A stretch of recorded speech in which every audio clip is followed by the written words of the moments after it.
What's up, hockey fans? Hope you all had a great weekend. It is Monday alongside Colby Cohen. I'm Jonny Lazarus, and this is Morning Cup of Hockey presented by Betway.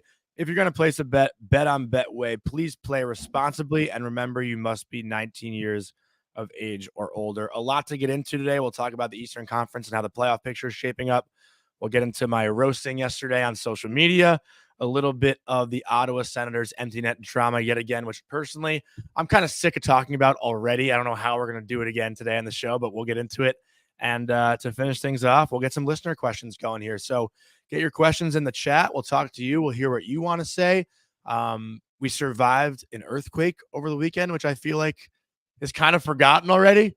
But Colby, you're in a jolly. I've never seen you this happy on the show before. So let's just kick it over to you right away. What's going on? You can't even hold in your smile right now. Listen, I got a great night's sleep last night. My child slept for 11 straight hours after a week last week, man, or over the weekend. She was so sick with a 104.5 temperature. She screamed for 2 straight days. I mean, like, again, any of our listeners that have kids, I know you've dealt with this at some point. For me, my daughter's 1, so I haven't, got a lot of experience with that, and it was absolute hell. So the last couple of nights she's been feeling better and she's been sleeping and we've been sleeping. So I got up early this morning. It's nice out. It feels like spring. It's like 60, it's going to be 65 out. It's sunny. So a lot of my friends took off work today to go golfing already. Yeah. So, I mean, you're right. I did wake up in a great mood this morning. You, on the other hand, you've been like a sad puppy dog for a couple of days. I mean, it's actually been kind of depressing. It's been kind of depressing. Congratulations, Chef Richard. I see you've got a 6-month-old as of yesterday. So I love that. We're the parents are in this we're all in this together. I have learned that what you see on the internet is total bullshit. Everybody deals with this type of parental struggle, with their little ones. So anyways, talking of parental struggles and their little ones, Johnny, I am a little concerned about you because you usually get on our call in the morning, our pre-production call. You're annoying the shit out of me right off the hop. But today is a little sorrow in your voice. The Rangers won yesterday and you're still feeling pretty down about yourself. Lafreniere even had 2 points. He picks up a little garbage time point with an empty netter. Hey, bless his heart, because if you want to score 100, you need garbage time points. So bless his heart. But why don't you start today's show, Johnny, by telling us what happened yesterday in Rangers Nation, because it was a rough go for you. I mean, these people turned on you as quick as, you could open and close a door. They were shipping you back to Long Island to be an Islanders fan, although there was some reluctancy there.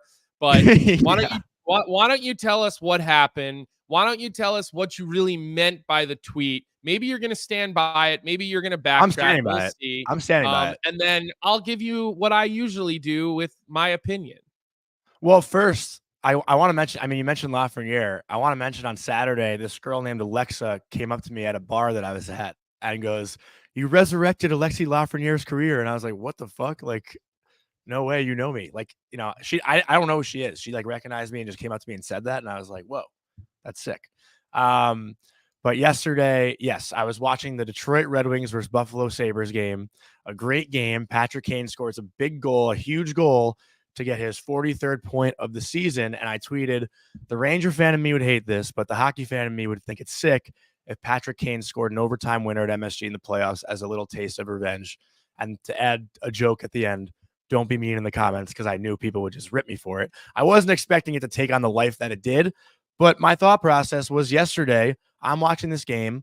Kane scores a huge goal, does the Kaner Selly, the Selly that I grew up loving, one of the best Sellys in all of hockey. Like, he fires everyone up. And the Rangers, on the other hand, are talking about Jack Roslovic, their first-line right winger, getting scratched, and Jimmy Vesey playing on the first line, and how the Rangers still haven't solved this first-line right wing issue to get Mika Zibanejad and Chris Kreider going. So in my mind, I'm like, oh, didn't we spend the whole first 4 months of the season talking about how the Rangers didn't need Patrick Kane and about how Patrick Kane is going to suck post-surgery and about how Patrick Kane is the reason why the Rangers lost in the first round last year and how Patrick Kane did nothing against the Rangers on Friday and didn't have a point. And all the Ranger fans do is just shred Patrick Kane. They rip Patrick Kane.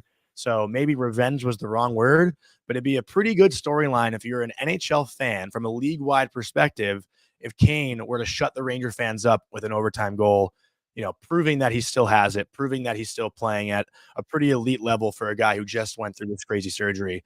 And because I said something against the Rangers, Ranger fans thought that I want the Red Wings to knock them out in the playoffs, and it took on this crazy narrative of its own when all I was saying was from a league-wide fan perspective, which was me as an NHL fan, would think it'd be a pretty cool storyline if this guy played against the Rangers after all the fans didn't want him back, all the fans shit on him, and scored a goal to shut them up. That's really all it was, and I will stand by that. I've had a lot of stupid takes, and I've gotten ripped on a lot on Twitter.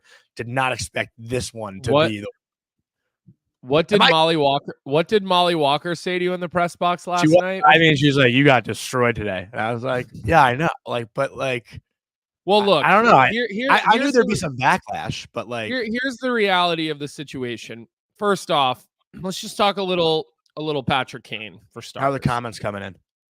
Well, the comments were really funny about the girl because, I think State of Survival said something about Mike bunnies instead of puck, which I thought was pretty funny. I think Jeremiah said, "Did you get her number?" So there's definitely been some funny takes about that part of it. But here's the thing about Patrick Kane. Patrick Kane is a lot of people's favorite player in the NHL still. He came into the game in 2007. That was his draft. He was 1 overall. I remember it well because I was there. I was in that draft. Kaner and I played together at the national team before that. So, we were all kind of as a group of young 17-year-old, 18-year-old kids hanging out together the night or two before the draft. And he came into the league, and at a time, remember the lockout was what, 03, 04? 04, 05. Crosby and Ovechkin had just come in. Their rivalry was blooming. They were kind of the faces of the league. And then here comes young Patrick Kane, a guy who got cut from the U.S. national team.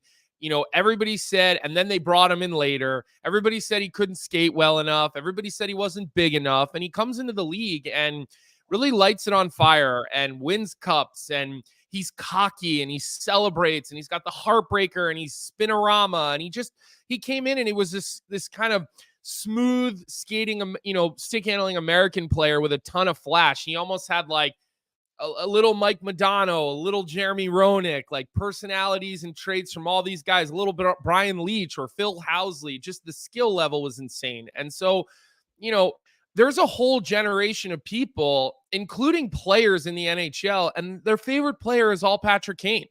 If you were to ask any of the young superstars in their mid-20s right now, who's your favorite player, right? Who was your favorite player when you were 10, 11? They're all going to tell you, they're all 10 years younger than Kane, right? They're all going to tell you it's Patrick Kane. They just are. I've witnessed it. I've seen it when I was in Chicago with young players, constantly year after year, guys like Jack Hughes and these guys, they all talk about what Patrick Kane meant to them as hockey players. So I don't think it's a crazy thing for Johnny to, to want to see Patrick Kane do Patrick Kane things in the playoffs. And I'm the same way. Look, I like the Rangers. I really do. I've always liked the franchise. I've always loved the jerseys. There's something about Madison Square Garden that I've played at it before. And it's a special place. But what you come to realize pretty quickly with hockey fans is that the minute you say one thing, you could say 99 nice things about a team, about a player, whatever. The minute you say one thing that they don't like or that's not on par with their team, they don't even really truly listen to what you say. The knives come out. And that's what happened to you. This happens to me every week from Well, I our think it show. was the word revenge specifically because But listen, Ranger fans feel like the organization did everything for Kane and Kane didn't deliver them. Patrick Kane is not the guy you bring in at the trade deadline. Because I'll tell you why. His aura is so big. Okay, he came in at the trade deadline. He was incredibly injured. I was in Chicago that year working. I was on the plane. I was in the hotel. I was around the locker room. Kaner was limping around. He looked like a 90-year-old man. Okay, he would be literally one hand on his hip, like basically hobbling up and down the hallway. They would have to clear media out so he could go from the locker room to the x-ray room or the locker room to the whatever. Like, that's how bad his hip was. So you didn't get the real Patrick Kane, right? You just didn't get him in New York. But again, he's not a guy you can bring in at the deadline because his aura is so big. He plays a unique style. He slows the game down. He holds the puck. That's a guy you need in training camp to let everybody else get used to. Now, I know he didn't have training camp in Detroit, but if you remember, Detroit lost their first 7 or 8 games when he got there because it was figuring out, like, who's going to have the puck, who's going to do this. And so you need a little bit of time with a guy like Patrick Kane to get the real Patrick Kane. Now, to think he wouldn't help the Rangers this year is really stupid because he would help any team he ever has an opportunity to play on with a long period of time where players can get used to him, used to the way he holds the puck. There's a reason that Panarin had amazing years with him. DeBrincat had amazing years with him. Like, there's a reason for all this. So you're kind of getting a little taste of what I get with Rangers fans anytime I say, listen, I think Alexis Lafreniere is a 65-point scorer, 70-point scorer, but there's no way he'll be a 100-point scorer. Or, I like this player, but he's not that. Like, this happens every week from our show. You're just finally getting a taste of what it's like because, yes, you do wear a Rangers jersey under your clothes. You are a big-time Rangers fan. Just last night, you texted Vic and I, oh my God, ew, did you see that play from Lafreniere? That was the sickest thing I've ever seen. Well, I go to the video. That's the exaggeration, but continue. I go to the video of it, okay, and like it's a smooth little give and go that him and Panarin have. They're NHL, they're elite hockey players, right? These are the best in the world compared to the rest of the sport, okay? Like, that was just a routine play for Lafreniere to make. But you're telling me it was the greatest thing since sliced bread. That's why I always tell you you're not credible. But again, it just shows you when you live in your fan bubble and your team bubble, you have a hard time with common sense. It's very emotional, right? And that, to me, is what you faced yesterday. And I got to tell you, I feel kind of bad for you because I think it's hurting your feelings. And I do think deep down, I think it pierced your skin a little bit. No, people just still aren't even getting it. Like MYR Marine now just wrote in the chat, the problem with this take is that the Rangers did everything to get Kane. Not signing him for $2 million was not an insult. Kane should have zero revenge motive against the Rangers. It's not Kane versus the organization. I'm saying it's Kane versus every fan that said he was washed up, done, couldn't perform at an elite level this season. Which he that sees was a lot of Ranger and fans. he knows, by the way. That was a lot of Ranger fans that did that. Like, how many Ranger fans said this guy is not going to help us this year? Like, that's maybe revenge was the wrong word to use in this scenario. But what I think would be cool was him shutting up a fan base that totally doubted him. That's really what he will. At some point, he will have a play that breaks a Rangers fan's heart. Because I got to tell you something, the discourse about him, he sees it, he hears it, and it fuels and motivates him. And I think that Kane, he's playing at a point a game pace this year, right? He's a point a game player. 45. So that's a point a game pace. Yeah. Okay. But not when Lafreniere does it. Not when Lafreniere does it. What? Well, he's not at a point a game pace. So I don't know what you're talking about. You're saying Kane's basically at a point a game pace at 43 and 45, but if Lafreniere at 43 and 45, you'd say it's not a point a game pace. Well, he'll never be at a point a game pace, so it doesn't matter. But the reality is look at the history of the players that have hip surgeries. When do they ever come back and get a point a game? It doesn't happen. Every player comes back and has a bad year or a down year after hip surgery. Everyone. So, I see New York Marines telling me that I'm crazy and that play by Lafreniere was insane.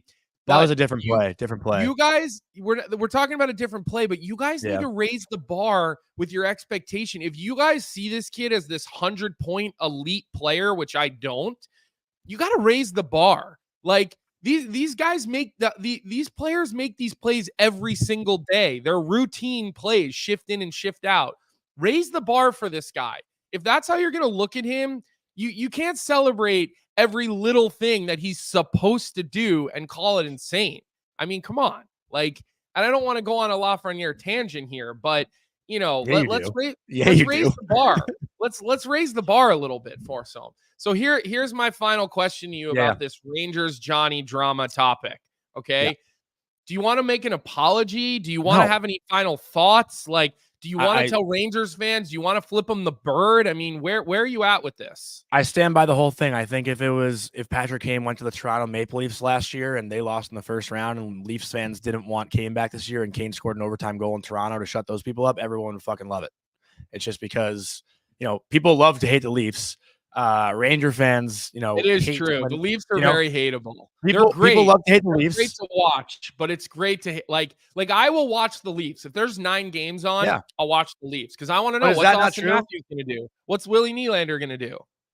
But when they suck, if you put Kane in that scenario, though, what I said, everyone's like, oh yeah, fuck yeah, that'd be sick. But because I hurt Ranger fans' feelings by saying it'd be cool if he and the people were like, you want Detroit to win the series? Like, I was like, no, we're not talking about a game 7 here. I just think the fucking moment, the Selly, the story, I'm with you. Everything that comes with it would be very cool. I want Detroit in the playoffs because I want Patrick Kane on prime time in the playoffs. Vic just said literally everyone outside of New York would love to see the Kane thing you tweeted. Literally. So listen, Patrick Kane is a beloved player to not just the team he's on, but in the NHL. Okay. He's been an incredible ambassador to the game. He's helped usher in this new generation of skill players. Look, Crosby and Ovechkin carried the mail, but they don't play that style of game that we see these young phenom type players playing. They just don't. By the way, Rodolfo, I did not say Lafreniere was elite. I said if you consider them to be these elite hockey players, they need to be able to do this. And I do not think Matt Barzal is an elite franchise player. I just don't. I see what you're saying in the chat, and I'm not going there. I've said this before. I think that Barzal is an all-star NHL player, but he's not a franchise cornerstone player. I mean, you can't say that. I'm sorry. I mean, and the whole point versus him debate is just there's no debate in my opinion. So, anyways, Johnny stands by what he said. Well, MYR Marine, who is a loyal listener, loyal follower, said the team and the fans aren't the same entity. I don't have an issue with this had you specified the fans as opposed to the team, which I didn't even say the team. I just said as a taste of revenge. Like there was never any specification toward anyone. It was like a simple comment that got blown out of proportion. But so Matthew Johnson just said, no one thinks the Wings would win more than one game in the playoffs if they make it. So the Rangers going after Johnny for his take are just goofy. And here, MYR Marine's still going. Had you said Kane gets his revenge against the doubter MYR fans and silences those who didn't want him, then maybe it's a different story. But again, this whole thing blown out of proportion. But I got to be honest. Colby, you said you're just tweeting that for attention. Like, what do you think was going to happen? Well, yeah, no shit. Anyone who tweets or posts on social media is looking for a response or attention. But I didn't think it'd be as ratioed. You're just not used to getting the negative.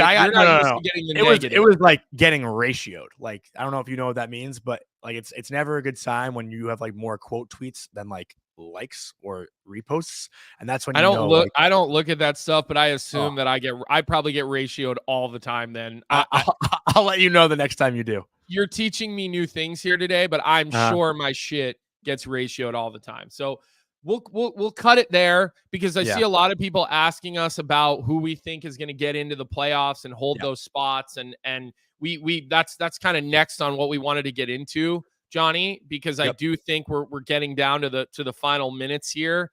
And I do think these races are pretty wild. I also think there were a couple of games last night in the West.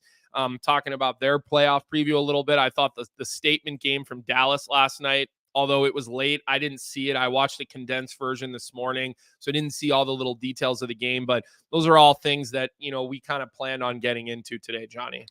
Yeah, so let's get into our Parasso playoff preview presented by Parasso, the most complete choice for shaving and beard care made in Italy since 1948. Parasso has been a staple of Italian culture and barbershops globally for 4 generations. So get 15% off at parasso-usa.com with promo code hockey15 in all caps.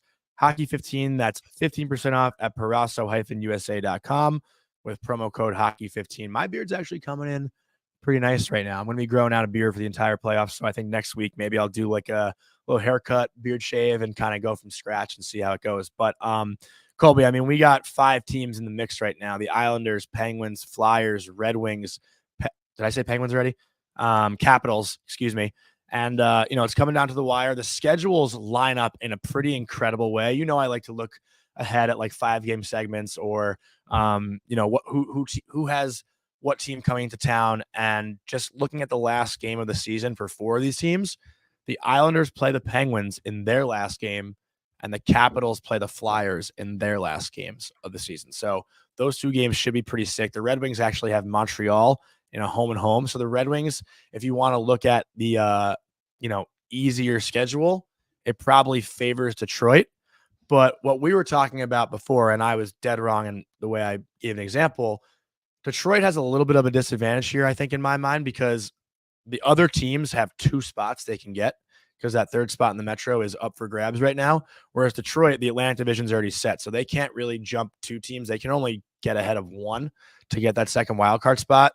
Whereas, Pittsburgh, Washington, Philly, and the Islanders have a battle for 2 different positions here. So I think it's a little bit different when this race, gets narrowed down to that kind of topic.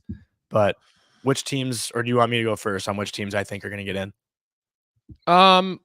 Yeah, so I mean, looking at these Eastern Conference standings, I think the only thing that I think will change between now and then is I think Sidney Crosby is literally going to will his shitbird team into the playoffs because they've been bad all season. But he's just pushing this team to another level. And I believe when all said and done, I could see Pittsburgh potentially jumping the Islanders into that 3rd spot, and then the Islanders and the Red Wings kind of duking it out for that last wild card spot. I really do. I think that's what will happen. I think that if you held a gun to my head, I'd probably think that the Islanders find that second wild card spot as number 8, and I think the Penguins will jump them. That's just kind of what I'm thinking because I see the way Crosby's playing and the level that he's gone to. It almost seems like a little bit of destiny. I know that Dubas has the Leafs play the Penguins, Tonight, which would obviously be a statement win. Look, it did look like the wheels were going to come off on Pittsburgh in that game against Tampa on Saturday. That game was awesome. Yeah, that game was a great game. I mean, Tampa's power play, it's like a video game, the way they can possess the puck. I mean, the poise that they have with Kucherov and the way they enter the zone, the way Point just kind of weaves his way into the zone on the power play and then dishes to Kucherov, and then he just completely, puts things to where it's going to be. But the wheels almost came off in that game, but they get that late goal with 5 minutes left, bunting. That acquisition in the Gensel deal that everybody shit on. But I just think Sidney Crosby's kind of on one right now. And I think they're going to find their way into the playoffs. I'm hoping they do. Washington's been dog shit. You can't lose to the Senators. They lost to the Senators. Can't lose that game in overtime. I mean, come on. They haven't played well. They're not starting well. They're really just, I mean, they're not getting a ton of goaltending either. I mean, I think that's an important part. Not that different than Philly. I mean, you're not going to win this time of year with 800, save percentage goaltending. You're just not. And the Flyers and the Caps are 2 of the teams that have had the worst save percentage over the last couple of months from their goaltending. And so I just don't see that happening. So I think, it's going to come down to the final day or two, which I think is what the NHL wants. I think games that would otherwise be meaningless are now going to have a ton of meaning, even for the teams not in the playoffs, because you're going to be able to potentially end another team's season, which is always a cookie that you can grab when you're in the locker room. But that's kind of how I think those 8 are gonna finish out. What about you? I actually agree. I do think it's Penguins Islanders, and Penguins right now obviously are the team I think at the forefront just because of how they played over this like last 7-8 game stretch.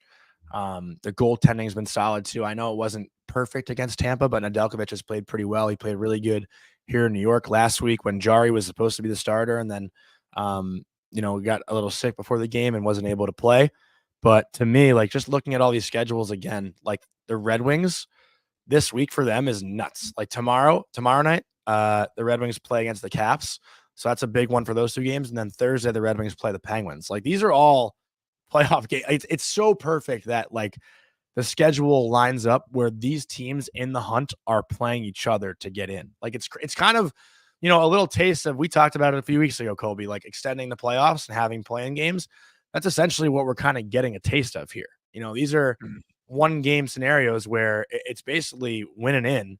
If you're the Red Wings, you can't afford to lose this game tomorrow night against Washington or Thursday night against the Penguins. Like these are legit, winner take all games. But I also think the playoff format, I don't like it. I like the old playoff format, 1 versus 8. Yeah, it was the best. Because here's what I just don't like. Vic, will you put the standings up again for us, the Eastern standings?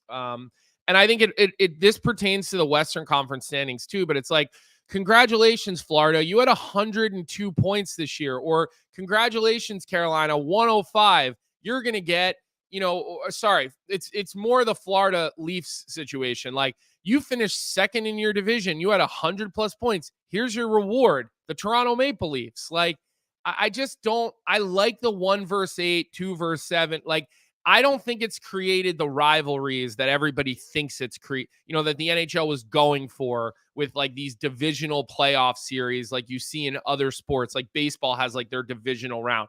Well, I personally don't like it. And I to be don't fair like though, Colby, to be fair, if it was 1 through 8, Florida and Toronto would still probably play each other. So it's more in the West when you look at Vegas and Edmonton seeing each other probably in the first round. But like, I don't know. I would rather go back to 1 versus 8. I don't like the fact that like Tampa Bay has to be a wild card team, even though they have more points than the 3rd team in the Metro. Yeah. Like I don't like that. It's like, I don't think we're rewarding teams enough for good regular seasons with the way that it slots, because it basically at a certain point for, let's say, a team like Tampa, they know they're not getting that spot in their division.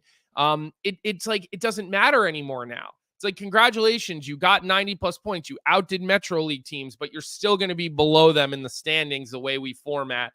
I don't know. I'm not a fan of the format. I like the old format better. I don't think this whole rivalry situation that they think they're creating is doing what they think. And honestly, I hate when it's like the same matchups every year. Like the fact that we've had like Tampa, Toronto in the past couple of years, and they've basically known that they're going to play each other like from January till April. I want to see different matchups. I want to see, maybe a Metro team play an Atlantic team in the first round. Like it just, how many years in a row did we see Toronto versus Boston? Like, yeah, it's just, I'm with you. I don't like it. And everybody in the chat seems to be leaning the way that we're talking about. And it's interesting because like, if all the fans feel that way, all the players feel that way, like why are we not the league doesn't like going back on things and admitting that they were wrong, So pull up West, Vic. Let's touch on the West a little bit. I know the West is set. We kind of know exactly what we're getting here. I mean, the only things left to kind of figure out is going to be LA and Vegas. Like who's going to finish those last, let's call them 3 spots, where they're going to figure in. You got to think St. Louis and Minnesota are done. Yeah. Good for Dallas, man. They're peaking at the right time. Like we talk about teams when they're peaking versus when they're, Florida maybe peaked too early. And even, other teams have gone on these massive runs a little too early in the season and they've come back to life. Well, to me, Dallas is playing really good hockey. I mean, they really look like a team that's going to be difficult to beat the way that they're playing right now. I mean, they're going to end up with, potentially Vegas in the first round. I mean, again, like, congratulations, you won the Western Conference. Here's the Vegas Golden Knights. Like, if, in my opinion, I think Dallas is probably hoping that Vegas, can jump LA, and then, it's coin flip between LA and Nashville. I don't know. Like, I might rather have LA I might rather have Nashville in the playoffs, just because LA is such a bitch in the neutral zone. Like, when they're playing disciplined hockey, their neutral zone can be really difficult in LA. So, but again, congratulations, Edmonton. You get 99 points. You're storming back right on the heels of Vancouver. And most likely when this shakes out, you're going to get Vegas. Like, that's not a real nice reward for a regular season, the way that this is set up. And again, I'm not going to sit here and try to, figure out what 1 versus 8 would look like, but I can tell you. I mean, I have it right in front of me if you want. I don't like it. Let me just ask you a quick question. Do you think Edmonton's going to catch Vancouver and take that top spot? I don't. I haven't looked at those schedules, but I would imagine Vancouver hangs on here. I know they've been a little bit less consistent as of late. I know Demko's been out though. I watched a little bit of their game. I think it was Thursday night, maybe, when they played Arizona. Quinn Hughes had a crazy 30-second shift to set up Connor Garland for the game-winning goal in the dying seconds. But Vancouver, again, as good as they've been, we still, if you ask me if they're winning a first-round series, I still don't know if I'm saying yes. Who's that? Vancouver? Vancouver, yeah. So right now, I think they'd be playing the second wild card team, right? So they'd be playing the first. No, they'd play Nashville right now, I think. Yeah, because Dallas would play Vegas if the playoffs started right now. So Vancouver, Nashville, first round series. I don't really know who I'm taking there right now. Nashville's been one of the hottest teams in the league over the last 2 months. They've cooled down the last couple of weeks. They lost. Yeah, but well, look, Vancouver plays Vegas tonight. Edmonton has Vegas Wednesday. So there's 4-point swings to be made. That's why I think these races, like what we see today in the West, we know who's in, but I think there could be a lot of shuffling between now and then. I really do. You never know. McDavid could just go medieval for the next 4 games and pull his team ahead of Vancouver. You don't know with Vancouver, what are they getting? They've been much better as of late after their slide, but they're still not the dominant team we saw in the first half of the season. So there's a lot to settle out, and I have a feeling there could be some ties, Johnny. And, I want to just go over the tiebreaker for the NHL playoffs. I think this is interesting. The procedure starts with regulation wins, and then it's regulation and overtime wins, and then it's total wins, and then it's most points earned in games between tied teams, and then it's regulation time goal differential.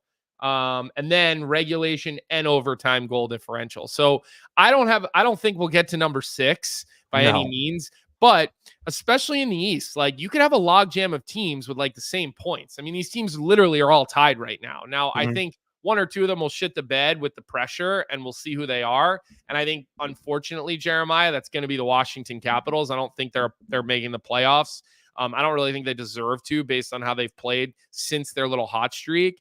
But they're screwed with goal differential. I mean, these teams at the bottom of the East especially have terrible goal differentials and would be in big trouble. So, well, regulation wins too. They're a little bit behind. They have 28.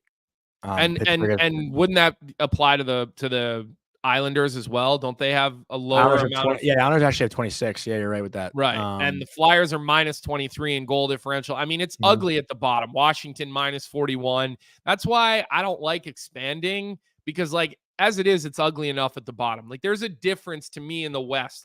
You've got the right 8 teams, and nobody else really deserves it. None of those other teams inspire that much confidence in you that they should be a playoff team. So I do think right now the playoffs, other than the format, I think it's the right amount of teams. I really do. I also just I don't know if anyone else feels this. I'm just so ready for it to start. I know this playoff race in the East is coming down to the wire, and it's very exciting, but I feel like it's kind of dragged on here, this week and next week. I'm just give me playoff hockey, right? I feel like the hockey's been so intense lately. The hate is back. We're seeing all these fights, we're seeing all these controversies, we're seeing all this emotion, and I'm just like ready for it. It's so hard to watch a regular season game. Like, honestly, last night watching the Rangers and Canadians was like a tough watch, and it was a pretty decent game, but like there's not a ton of emotion in that game. It's somewhat meaningless. You can make the case that the Rangers are still going for the President's Trophy, but I'm just ready to watch like full throttle playoff hockey. Like, I want it right now, right now. But this week should be fun with those, 4 or 5 teams battling it out. Any final thoughts, Colby, before we jump into the next topic here? No, I think we'll keep an eye on these playoff races. We'll monitor them day to day. We both kind of said who we think's going to make it in the East. I think we kind of agree. Pittsburgh and the Islanders for me. Yeah, I think Pittsburgh gets in, but I think in the Metro, not in the wild card. I think the Islanders end up in a wild card situation. The only thing to monitor is that the Red Wings, their last 2 games is a home and home against Montreal. Montreal, I spoke to some of those guys last night. Caden Primo said, "Hey, we want to play spoiler. We're taking these as playoff games." So if I'm a Red Wings fan and I have a chance to get into the playoffs and I lose to Montreal to stop me from the playoffs, that'd be rough. But I just want to thank our sponsor on that. Well, hold on. We got one playoff question from Ariel Cornfield. Johnny, if the Rangers pull the Islanders in the first round 1, what is your prediction? Oh, man. Well, I have a question because I know Ariel is a Islander fan. For them, who they starting, Varlamov or Sorokin? Like right now, it's been Varlamov. All right, but hold on. Well, I'm saying Rangers in 5. Okay, and I would have said the same thing. I think Rangers in 5 games. I don't think that the Islanders show nearly enough life to win multiple games in the playoffs. I don't think they've gotten the goaltending from Sorokin to win games in the playoffs. I know Varlamov played the last game, I think, and maybe the one before. So, again, I see the Islanders as a team limping into the playoffs. Like, look at their points, look at their wins, like look at everybody else. It's no different for the Islanders, the Flyers, the Capitals, Detroit. Like, none of these teams have said we want the spot right now. I think the Islanders have won 4 in a row, if I'm not mistaken. I think the Wings are 6-2-2 in their last 10. Or not the Wings. Islanders have won 4 in a row. Pittsburgh has they're 6-2-2 in their last 10. So but nobody has fully taken it, right? It's all like 2 steps forward, 1 step back type of shit. So I think the Rangers would have their way with the Islanders in that first round series.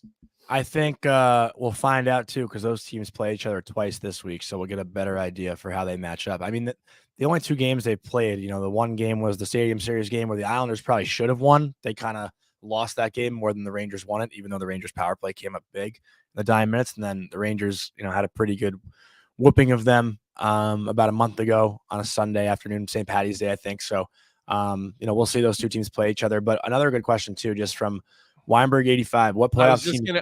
I think that's a good one too. I was just going to give you that one. What playoff teams do you think will have the most work to do this summer if they get bounced in the playoffs? And I still think, I think the obvious ones, the Islanders, I think, do need a lot of work still, right? Like, their window with this core to me is like basically shut. They've been the same team now for years, and it hasn't worked. So I think they got to figure something out there.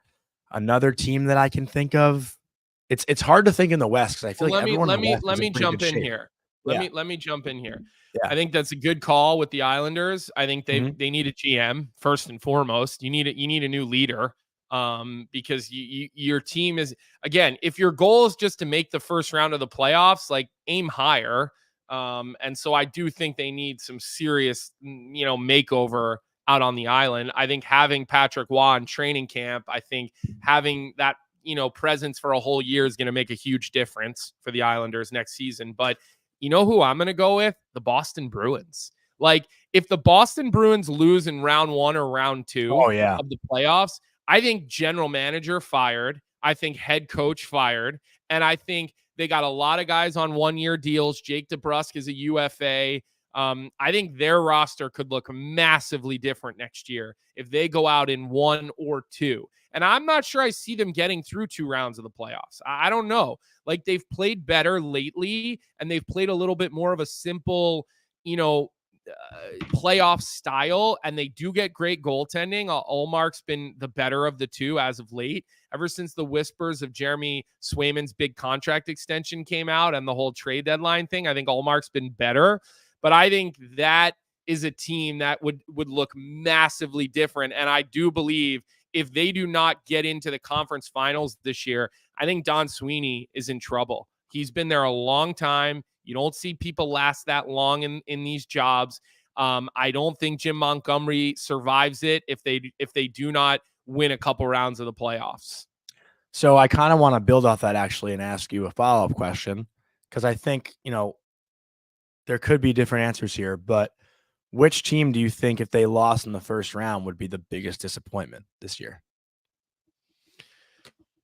Like in like questioning where your organization stands. Well, basically. I think Edmonton. You said the Bruins. You said the Bruins, but I think if the Rangers lose in the first round, chaos will ensue. But let me ask you a question. You could say that about any top team, okay? And I don't want to tell you your question's stupid, even though it is. But the reality is the question, because any top team, Rangers, Panthers, not Vancouver, Bruins, not Vancouver.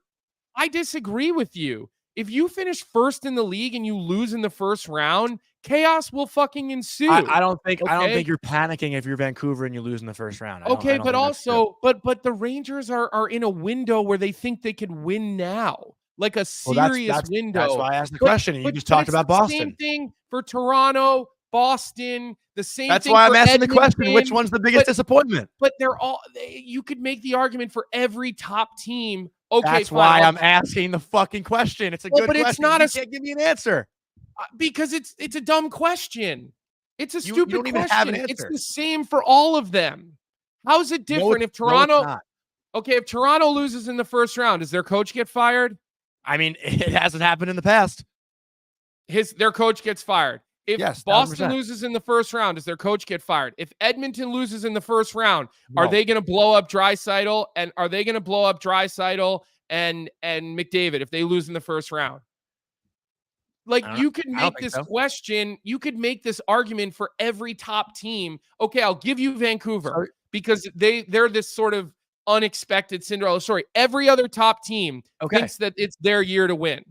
So if you can make an argument for every team, how is this a bad question? Because I asked you for one team. It's fucking obvious. No shit. It's chaos is going to ensue for every organization. But which one is the most? Are you not? What aren't you getting here? If anything, you're making my question sound better because you can't give me a fucking answer. Because it's Johnny. You're asking me a question that. What's the chat saying? It precedes the whole top of the NHL. Literally the whole top of the NHL. Chaos will be there for any and all of those teams. Any and all of Carolina. Listen, if they lose in the first round, you don't think they're taking a good hard long look at everything they got going? Them. You don't think chaos?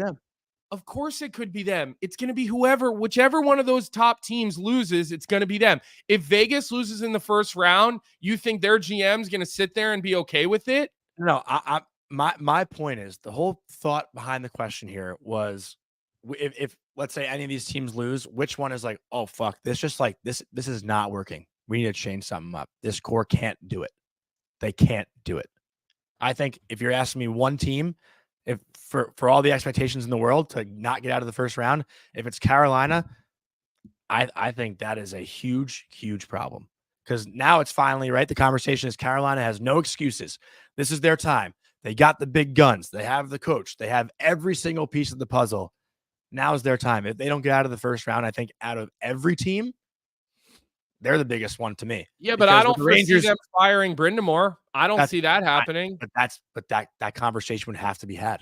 But you look at their history, you look at the way they do things. Paul Maurice was there forever, and sure, he won a cup there, but like, I don't think so. That's not a team that necessarily, reacts in that manner. So, but I think there's 6 or 7 other teams that all hell will break loose if they lose in the first round. It's the Leafs, It's the Oilers, it's the Bruins, it's the Rangers. I think Colorado, if Colorado loses in the first round, you don't think Jared Bednar's seat gets real hot real quick? I mean, like, come on. I think Dallas, I mean, if they were to lose in the first round after the season that they've had, again, like, I just think that any of those top teams, that is the reality. Tommy said in the chat, Brind'Amour has a lifetime contract with the Canes. Yeah, I mean, I think that could be true, and I think he says Carolina, their roster would be drastically different. But like, I don't know. I'd have to pull up Cap Geek and look and see what their contract situations are like. It's not always easy to make your roster drastically different, depending on contracts and whatnot. So there was another good question. Well, Tommy T said, Colby, as your unofficial psychologist, I encourage you to speak less condescending to Johnny for 30 days. Okay, nice. Well, that's never going to happen. No, never. Well, no, I saw one too here. Something about, okay. Someone made a good point about Matthew Johnson. If the Rangers lose first round to the Wings, for example, it's way worse than the Stars losing to Vegas, which you can't deny. Yeah, I mean, because the opponent is not the same level of opponent, but the disappointment of that's not how these people look at it. They just these management, it doesn't matter. It doesn't matter who or why. It's results. It's a results. What have you done for me lately situation. So I don't think that the Rangers would fire Peter Laviolette by any mean. I think his job would be safe no matter what. But I do think Chris Drury would make some serious changes and potentially, listen, Dolan is a wild card. If they lost in the first round, could he fire Drury? Sure, he could. He's a nut job, Dolan. I mean, Dolan's the reason Patrick Kane came to New York in the first place, not Drury. Dolan wanted the shiny toy and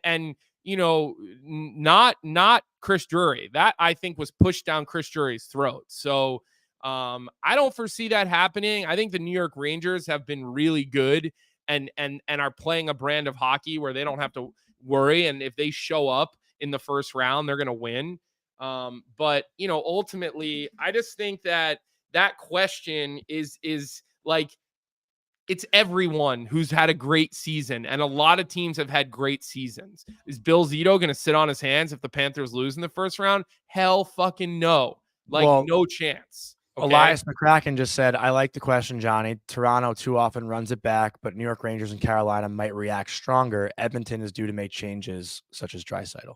And Toronto, listen, Keefe's gone. Keefe's gone if they lose in the first or second round. I mean, there's just no way. A new GM comes in. Wait, did you say that Paul Maurice won the cup in Carolina? Because you're getting attacked for a little bit. Who was the head coach in Carolina when they won?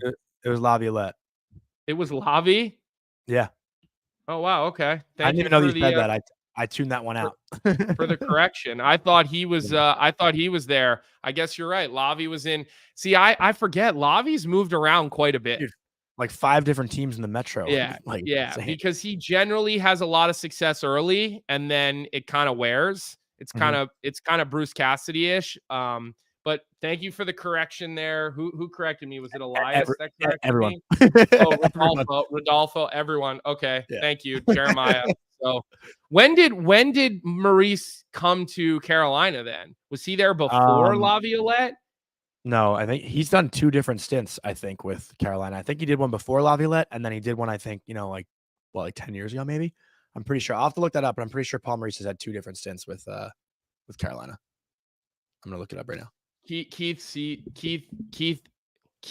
said Keefe is gone if they don't win the cup. Yeah, I mean, look, if they have some big run into the conference finals, and he gets that core going, I think maybe it's like, okay, like we have a roster problem, not a coaching problem. But Tommy said he thinks 08 to 13. So Paul Maurice was there, the Hartford to Carolina transition, and then got fired in 04. And then so he was came there back before Laviolette, and then came back 08-09. All right, so I'm wrong, but it's not like it was egregiously wrong. No, you're like 1 year off. But hey, stand corrected. Always happy to hear when I'm wrong. I got no problem swallowing it when I'm wrong. So appreciate you all keeping me honest with that. I do truly believe that. So I know we wanted to talk about the Sens and the empty net goal, but like honestly, I'm not really. It is what it is. I'm liking more of the questions. You know, another question that just came in from New York Marine, which I like, is if top teams have a disappointing first round, which of the players on those teams would be on the chopping block? I'll tell you the first guy that comes to mind for me, Mitch Marner. Like, I feel like that's been talked about and talked about and talked about. Let me just add a layer to this question for you, Johnny. If the New York Rangers lose in the second round, because I don't see them losing in the first round. I don't see them losing in the second round, by the way. I think they're going to have a long run. But let's say they do. Who of their core goes first? Like, who gets pushed out the door between Zibanejad and Kreider and Bread's not going anywhere, but his contract is up, right? What does he have left on his contract? Vic, can you look up 2 years, I believe. Can you look up Panarin's contract just so we can be sure on this? Panarin has 2 more years on his contract. Okay, so who goes from the Rangers? I mean, they're all signed pretty long term. Like, Kreider's signed for another 3 years or 2 years, excuse me. No, 3 years. I think Zibanejad's got like another 4 or 5. Trocheck signed pretty long term. He got a 6-year deal a couple years ago, right? Yeah, Fox is signed pretty long term. Well, I think Trocheck might have even got a 7-year deal. You're never moving Fox. You're not moving Fox. He's an untouchable. He's one of the few has 1 year left. Well, but you're never moving him either. You're locking that guy up forever. So who are you moving? I mean, I think Kreider is maybe the first choice. Could Zibanejad be on the move? Could he be a guy you look at to move? How's he been in recent playoffs? Last year he was a bit of a disappointment. The year before he was the guy who carried them to the conference finals. He was on fire. But last year was a big struggle for him. He didn't really show up till the last game or game 5 and 6 of the series. He really struggled in last year's first round. Thomas says Trouba should go. I don't agree with that. But no one's even gonna take on that contract. But I like Trouba. I think what he brings to your team, I like Jacob Trouba. I like the way he plays. I think he's the best hitter in the entire National Hockey League. I think people have to think twice, when they're playing against him. I think players have to keep their head on a swivel when they play against him. He's not as good as Matt. The the Rangers is that like these guys are all signed, Yeah, but that doesn't mean you can't eat part of a guy's deal. And I just don't know who's taking on these contracts when they're all like going to go up massively. I think Zibanejad would have the most value. I really do. I think he would have the most value in those types of guys. Keeping Fox out of the conversation, but I think Zibanejad would have the most value.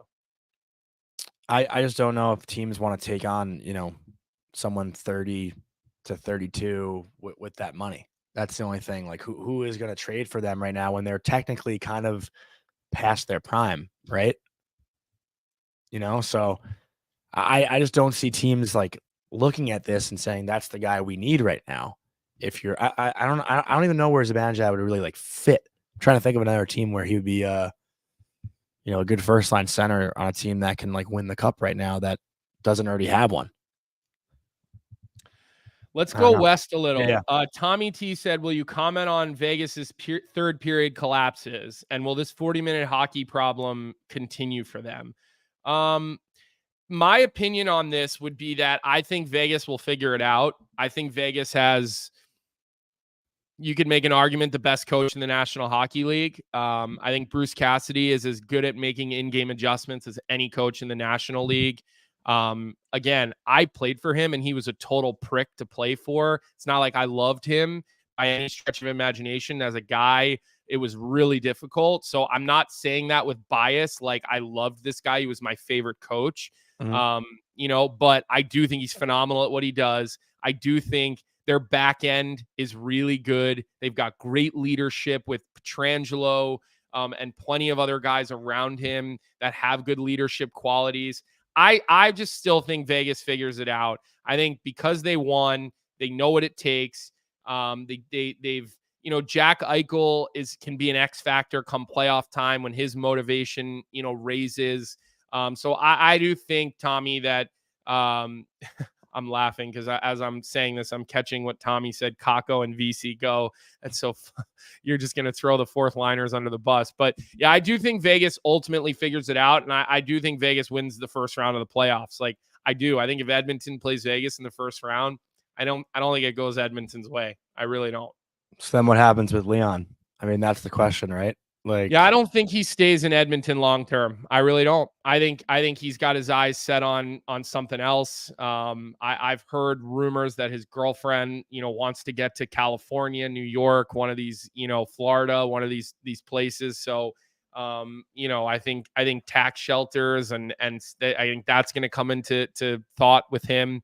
This is his last big deal, obviously. So I don't think he stays there long term. Do you think there'd be any? It sounds so dumb now in my head, but like a Zibanejad for Draisaitl swap, they both make the same amount right now.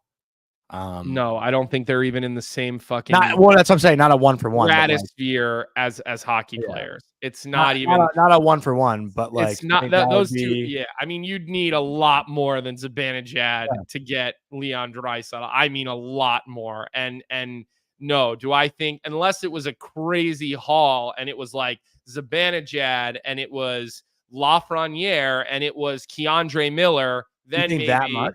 I mean, no, I think that's a little bit of an exaggeration, but I don't think that I think Leon Draisaitl is in such a different stratosphere. And look, I think all the three players I just mentioned are good players, but none of them are superstar elite franchise types of players. Leon Draisaitl is a franchise player. I mean, he's that good. So if you want to get him, you're going to have to give up at least two really good players and a first round pick. Maybe it's Zibanejad and Lafreniere and a pick. But I mean, I know you wear the rosy colored glasses at times when talking about Ranger players, but I mean, I'm just looking at contracts and cap friendly and whatnot, and I saw they both make the same amount of money. So I was thinking, like, would that? Well, let me ask Mess and Gretz or any of our other Ranger fans in the chat. What do you think could get Leon Draisaitl in a trade? Like what package do you think? And be realistic here, because if you throw us like a homer take, we're not reading it. Like we're not entertaining it. If you asked me to give up Zibanejad, Lafreniere, and Miller for Draisaitl, I don't know if I'd even. Is it crazy to not say yes? So you would do it? No. I'm saying I might not do it. I don't think I would do it. Okay, well that's fair. Listen, you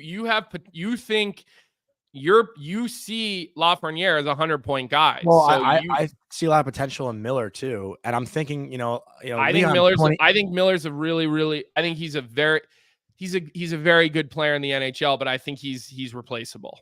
Yeah, that's the question you have to ask. Yeah, the three players, are they replaceable? Because Leon Draisaitl's not a replaceable type of player. Like he's different. So are those three guys replaceable types of players? I mean, man, that'd be sick if Draisaitl came here. But are we getting anything in the chat yet? Leon for Mika, Kreider, Schneider. That I'd do in a heartbeat. Yeah, but that's not realistic. That's not realistic, yeah. Who said that? I didn't see that. NYR Marine. Zibanejad and 2 firsts. I mean, I think here's the reality. I don't think that Edmonton would be willing to do it for futures, because with McDavid, it's got to be win now. Like you need legitimate NHL players coming back, coming your way. Yeah. Well, AJ Boost just said, what keeps Leo another year? Oilers make it past round 2. I think they got to get to the Cup final and stick around. I mean, they went to the Western Conference final 2 years ago and got swept. I think to keep him around, you got to get to the big prize. At least give yourself a chance to win it, right? Am I wrong in saying that? What about this one? Panarin and Lafreniere for Leon from Messengretz, or Chef Richard, Leon for Shesterkin. I wouldn't do that, because number one goalies, you can't win without that. Like that, I wouldn't do 1-for-1. I would not give up Shesterkin for anything, because there's only 10 of those guys in the league. And I know Leon is one of 10 as well. But I wouldn't make that deal if I was the New York Rangers, even though that's what Edmonton needs most. I'm seeing here now, Zibanejad and Gabe Perreault for Draisaitl. Definitely not. No one's doing that. Look, Gabe Perreault is farther off than everybody thinks. Like he just is. I mean, he's a good prospect, but he's farther off than everybody thinks. All right. Should we give it one more? I think we can get to maybe our Betway stuff for tonight. I think the last one I'll ask you about, because I think this is an interesting one from Neil. Would you do Leon for Matthew Tkachuk? I mean, Matthew Tkachuk probably is not waiving to leave Florida. So no, this is definitely not to go back to Alberta. This is a completely hypothetical video game question. Would you do that 1-for-1? I don't think so. Like, I don't think I would give up Tkachuk. I really don't, even though Draisaitl's a better talent. I think I don't think I would make that trade, Neil. That is my opinion on that. What about you? I think I agree. I mean, Tkachuk is like, and I know you gave me shit about saying this for Rempe, but Tkachuk has definitely become the identity of the Florida Panthers. Is that not true? I mean, yeah, of course it's true. Come on. Please do not use Matthew Rempe and no. I'm just the wording. I use the same wording, so I was trying to be careful. But like when I think Florida Panthers, I think Matthew Tkachuk. And I don't, you think Edmonton Oilers, you think Connor McDavid. You don't even, you think Leon Draisaitl McDavid after that. People are throwing some really interesting ones in the chat here. Like, I know we want to move on, but now it's getting pretty interesting. Saros, Yossi, prospect, and a first for Leon. I mean, yeah, of course you would do that. I mean, that's the kind of package that I'm talking about in New York. Only, I mean, that I don't think Nashville would do that. I mean, Saros and Yossi, a prospect and a first. That's like a Vezina candidate and a Norris crazy. candidate. Like Yossi's I don't think they would trade Yossi for anything. I mean, like maybe 1-for-1 they would make that trade, but like that's a heavy-handed trade. Who is that? Elias. I mean, Elias, like that's a little aggressive. I don't not think Barry Trotz would be signing up for that deal. What about like Pastrnak, DeBrusk, and okay, but hold on a second. Before we go full video game mode here, you got to remember something. Pasta's a 100-point guy. Pasta's a 50-goal guy. Like, we're talking about but they need centers. They need centers. I get it. But like, okay, 1-for-1 Pasta for Leon. Well, also Leon would not want to go there probably. But that would be a 1-for-1. Like, that's one of the few players you could do a 1-for-1 for Draisaitl. So? Would be Pasta. Yeah, absolutely. Yeah. I think so. That'd be interesting. I don't think I think Edmonton wins that trade for sure. I think Pasta and McDavid together. Taco and a draft pick for Leon. I mean, come on. Like, Edmonton would never do that. Let's move on. Tell us you're a Rangers fan without telling us you're a Rangers fan. All right, yeah. Let's get into. We got two NHL games. We got two tonight. Colby, lead us in. Let's go to Betway. We love our sponsorship with Betway. They've been offering a great promotion. Free $200 bet for our bet of the day. They'll reimburse you. When I say free $200, I mean they'll reimburse you the first $200 of any bet you make. The way you sign up is scan the QR code on your screen, create a new account. The $200 will load into your account immediately after you lose your first bet. Especially if you listen to Jonny Lazarus betting advice, you'll probably lose your first bet.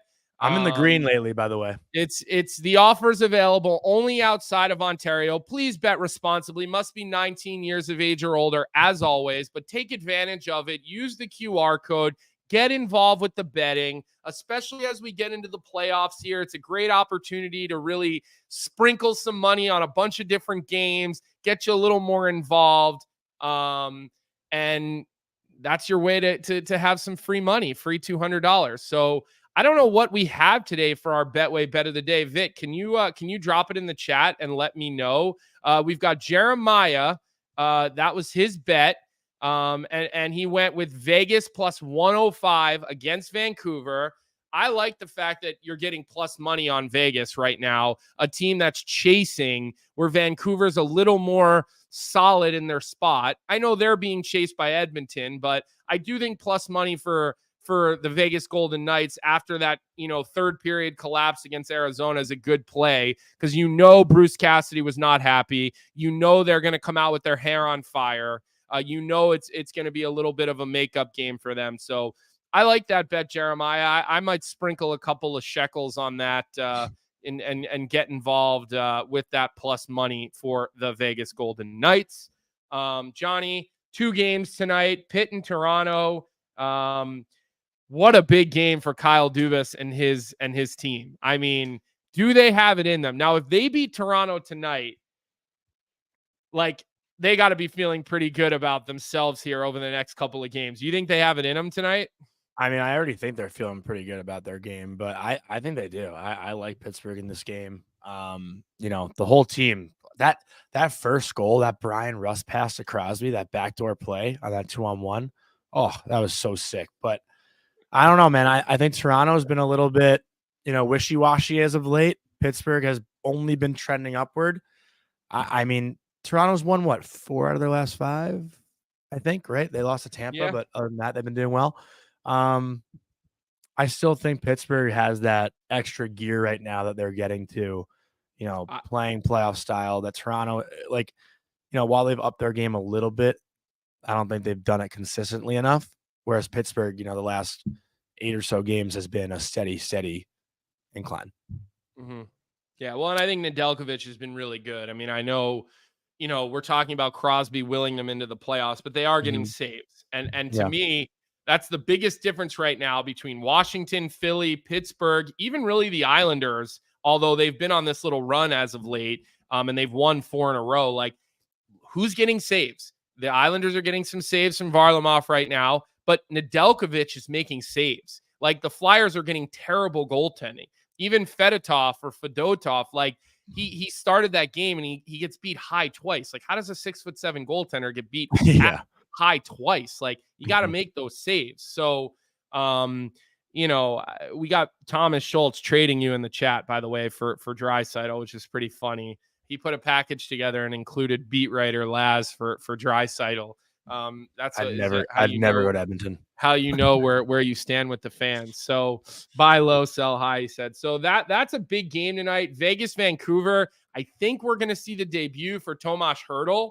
So I think there's going to be some extra excitement in that locker room. There'll be heavy money on the board for Hertl.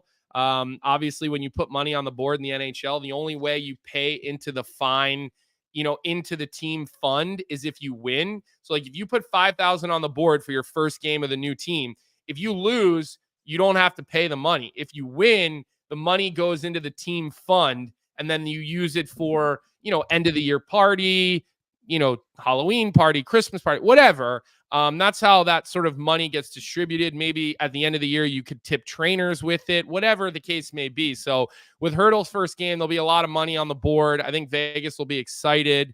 That'll be an interesting one out west. I will be leaning on you for that game because that will be a late game that you will be up for, and I'll probably only get to see the first period or 2. I usually don't make the third period unless it's like an unbelievable game. So that's what we got going on tonight. Just want to give you guys a little heads up of a couple of other things we have going on this week on the show. Teach some guests. We've got Frank tomorrow, and I think it'll be a little bit of a shorter segment with Frank because there's just not a lot of shit going on.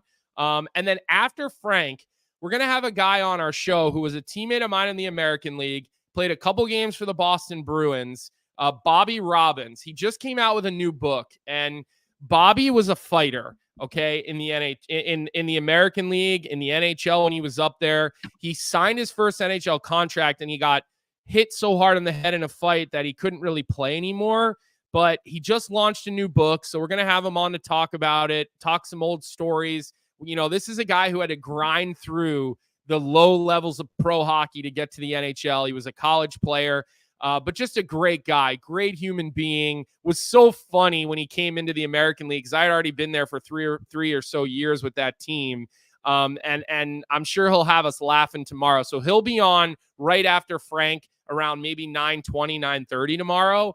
But I do think everybody will enjoy his stories. I mean, he's fought some of the heavies in the American League that have gone on to fight in the NHL as well.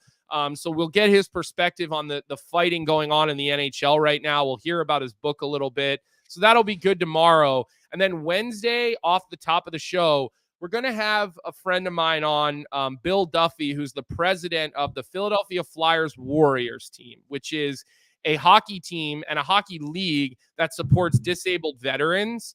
Now these guys have their nationals this weekend, and they get teams like, it's the St. Louis Blues Warriors and the Colorado Warriors. And I mean, it's an unbelievable, and they've got tier 1, tier 2, tier 3, tier 4, tier 5. There's all different levels. A lot of the tier 1 guys played either, we have a couple guys on our Flyers Warriors team. We have one defenseman who played at West Point. So he played Division 1, played with Eric Joyce, who's been a general manager and assistant general manager in the NHL. So still works in management. So we're going to have him come on Wednesday for a little, just to tell everybody what's going on with Warrior Nationals for the veterans.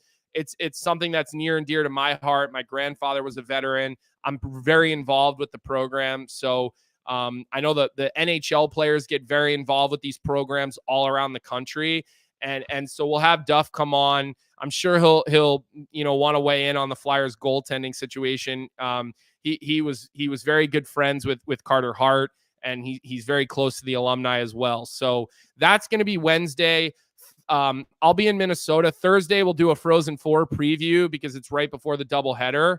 And that's kind of like what we have planned out for the rest of the week. So definitely come on, support those guests that we have tomorrow and Wednesday. They're unbelievable human beings and great causes. And, they're very close to the NHL and very involved in the NHL, in different partnerships. So it's an interesting and fun week for our guests. And just Weinberg 85, you're asking if I'm calling the Frozen Four games. Yes, I'll be doing both semifinals and the national championship with John Butchergross, and we have a reporter working with us named Taylor Tannenbaum, who covers a lot of college football, college basketball for ESPN as well. So I will be there. I will be between the benches. Butchie will be upstairs in the broadcast booth. And I'm looking forward to it. I leave tomorrow for Minnesota. Oh, you're between the benches?